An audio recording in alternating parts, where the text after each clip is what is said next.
think I'm a bit too heavy for this bench, but we're going to start the video there anyways. As you can tell, I've been neglecting stuff, and I'm not particularly proud of it. This bench is one of them, the Civic's another, the S2000's another, there's the MX-5, there's the Mini, there's the Land Rover, and the list kind of goes on. It's not my fault though, I've just been busy. It very rarely shows the sun in England, and for once we've had sunshine for about 3 weeks now, which is great for my work because it's very seasonal. So I've been busy photographing classic cars, some Porsches, some old Fords, what else have I done? Land Rovers, trucks, bikes, construction sites, people, just about anything. So it's been good. But at the same time, I'm sick of coming into the garage, needing a tool, looking at this and then going, nah, I'm not doing it. And I'm sick of looking at the Civic and all my cars, and it makes me feel bad inside. I feel sad. I'm neglecting them. It's like my children, and I'm just not feeding them. So that needs to change. And first of all, this bench. Let's sort it out so I've got a place to work, a place to present, and I'll put all my tools away like a functioning adult. Let's crack on.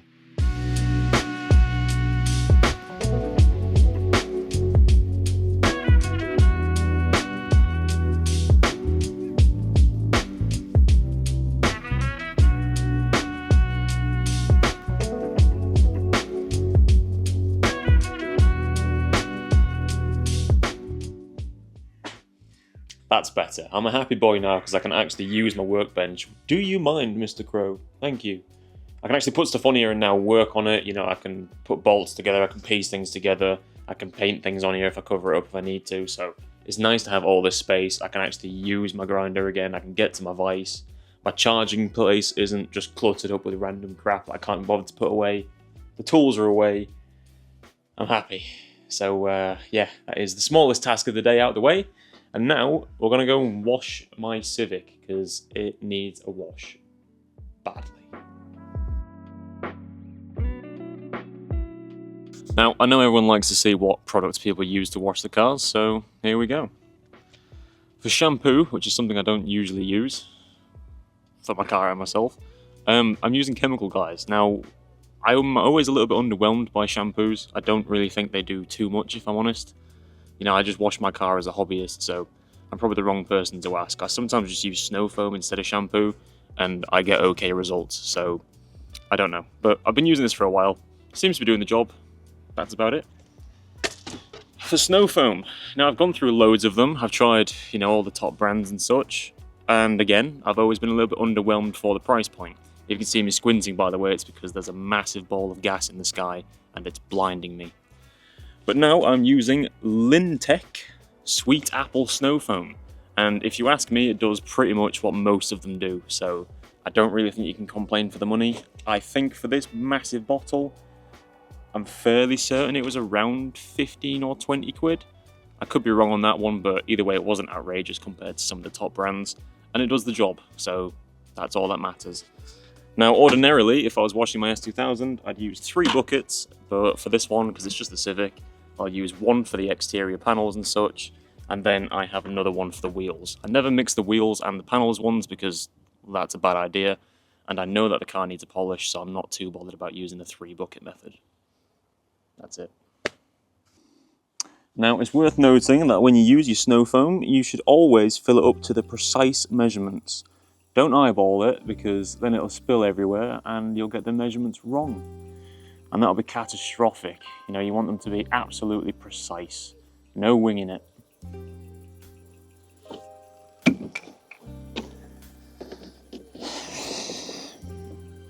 Yeah, that'll do.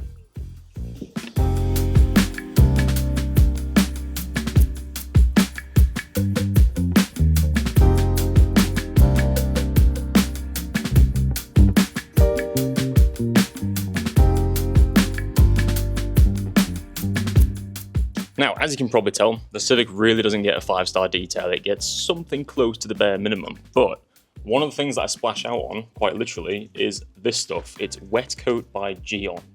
Now, Geon products are quite expensive, and I don't use the full range of them for that reason. But this is one of those products where, for the price point, again, I think it makes sense.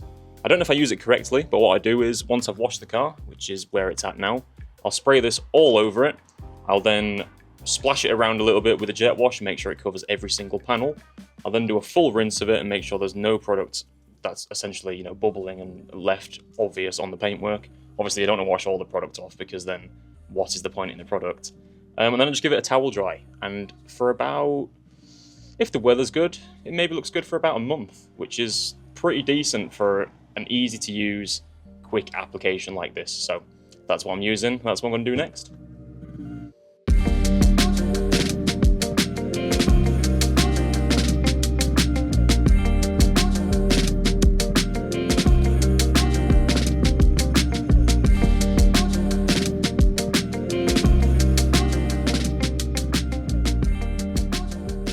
So, the car is clean, or at least as clean as it needs to be. Now that's a good thing, because it's been long overdue, but it's also a bad thing, because it highlights everything wrong with it. So, my side skirts are hanging off, my front bumper on that side, I've just learned today, is almost falling off. My rear bumper's almost falling off, I don't know what's going on. And, well, this one's actually not a bad one. The H badge at the rear of my car, which I assumed was some awful eBay replica badge, I think is actually just red vinyl, with the OEM badge put back over the top of it. So hopefully I can remove the badge, strip the vinyl, put the badge on, and then I won't look like a tryhard.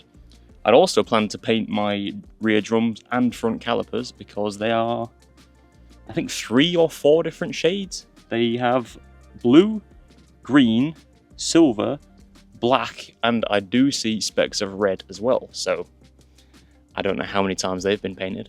Right, this disgusting Chevy badge has bothered me for far too long, so today it dies. Let's get on with it. I can't believe after all this time, I thought it was just some cheap eBay badge. They just put vinyl behind it, so sweet, I don't have to buy a badge. Let's get this shit off.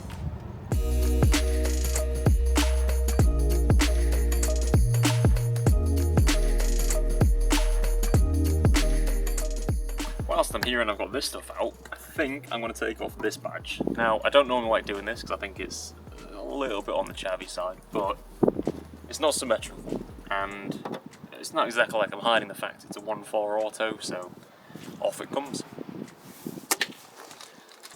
Now, I think you need to be really careful when you're doing this because you don't want to damage your paintwork. So make sure you use lots of heat and you don't rush things, because that's when you break things.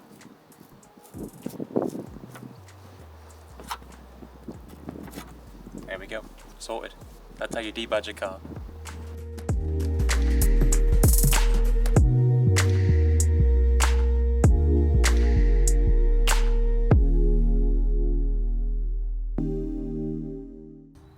Now the next problem on the list is this. I only noticed it today, so it must be quite new.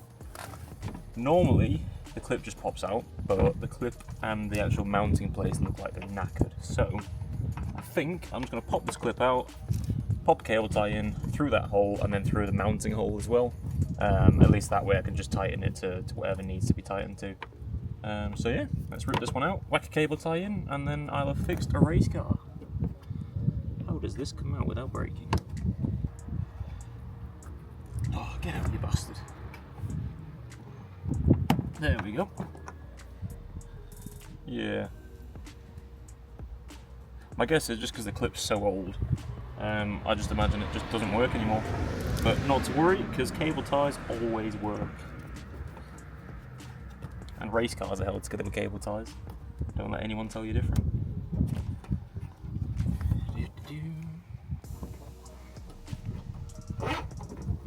So there we go, that's through that hole, just tighten it up. Now as tight as it'll go.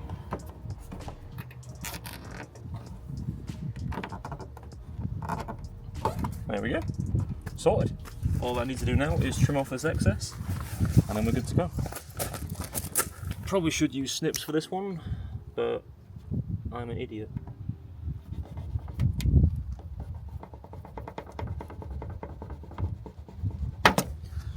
There we go, sorted. DM me if you want a body shop quote. I can fix bumpers, bonnets, wings, anything you need. So as you can probably tell, my front bumper's also got the same problem as the rear. There is a clip in it, but this bumper's been dragged on a curb every day for probably the last 2 years. It's stupidly low, so it just catches on the bumper and then it just rips it off slowly. So I need to take this clip out. I've got to turn the wheel to this one because I can't actually access the top of this. I need to turn the wheel so I can access the screw. Remove the screw, pop the clip out, and then bang a cable tie in. So should be straightforward. There we go. So that's the screw out. Best not lose that one because I'll drive over it. And there we go. That's the clip. So I can bring this close to the camera. Clip goes upwards. There's a screw that goes in there, and then it slowly widens these two parts, and then that's what sort of secures it. But even though the screw's all the way up, it still doesn't tighten anymore, so the bumper comes off. So there we go. Quick lesson in how that works. These are much simpler. You whack them in, you leave them, job's good.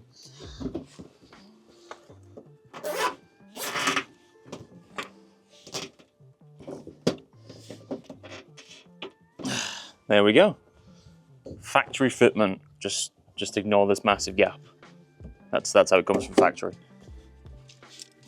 Snips this time because I learnt my lesson with a knife. And there we go. Sorted. So the next thing we're going to sort is these disgusting drums. If you have a little nosy in there, you can see some blue, there's some green, and then there's rust pretty much everywhere. There's even black as well. But I hate how that looks. You know, this isn't a show car, but it looks disgusting. So I'm going to try and strip all this back, get the grinder on it. I've got some VHT black paint. That'll go on it, and it should look one hell of a lot tidier. I should probably warn you about this one. Don't jack up your car on a hill.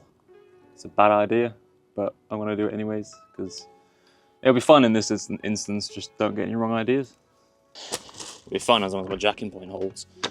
Ooh, I hate jacking up this car. Oh.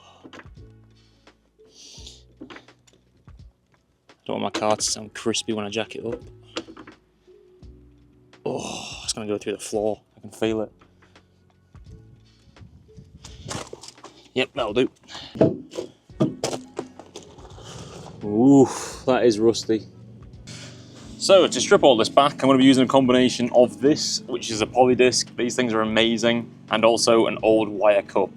These are brutal. If you get one of these on, say for example, on one sunny day you're wearing a pair of shorts, you slip, and then it gets caught up into the shorts, they're bad. Ask me how I know. Also, forget man points, you should always wear eye protection. Your eyes and vision are worth far more than, like, I don't know, looking tough.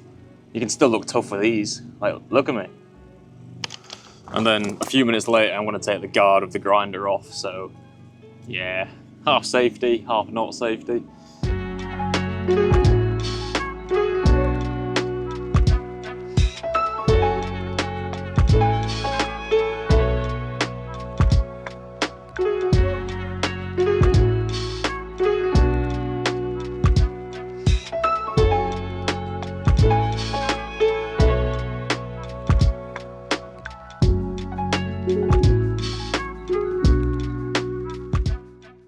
So it's definitely not perfect. I should have cleaned these up a little bit more, but it looks a hell of a lot better than it did. Now, for those of you saying I should have masked things, let's just have a look around, shall we? Do you really think it's worth masking? I don't think so. Also, I noticed earlier on I had a little poke around here, and that's starting to go again. So that's something to add to the list. These also don't look in good nick, but what do you expect for 140 quid? So yeah, that's what I'm going to do to the other side, and then we'll probably call it for the night, I reckon.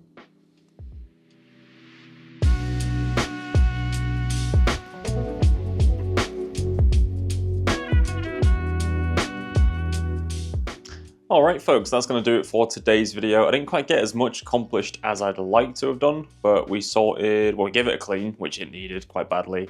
I sorted my rear bumper, sorted the front bumper, we painted the rear drums, which is a bit pointless because the rest of the car's rusting and everything behind it looks even worse, but at least it looks a little bit better now. So if it's less that I notice every time I look at the car, I count that as a win. So pretty pleased with that one. And then most importantly, we got rid of that horrible, horrible red vinyl that was underneath the badge. So I'm glad that's gone. Moving forward, I want to do a subwoofer build for it. I know that's really random and it doesn't prolong the life of the car in any way, but I've been piecing together some budget parts. I've got a subwoofer, I've got a head unit, I've got wiring, and I'm going to build a false floor for it as well. So that's probably the next thing we'll do with the Civic. I do also have a couple of bucket seats. I might be stupid and throw them in, but that'll do for today's video. So thank you very much for watching. If you like this sort of style of video, I mean, it's a lot more relaxed and less planned and edited than some of my other stuff. You know, it's just a dude working on a crappy car when the sun's out. So if you like it, let me know and I'll do more of them. Cheers, take care.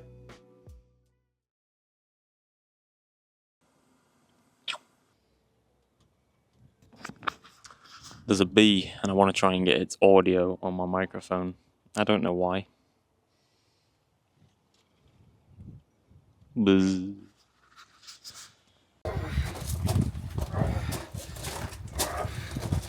Eddie Hall beat this. No, they're not that heavy. So, breath. My God, I'm fat.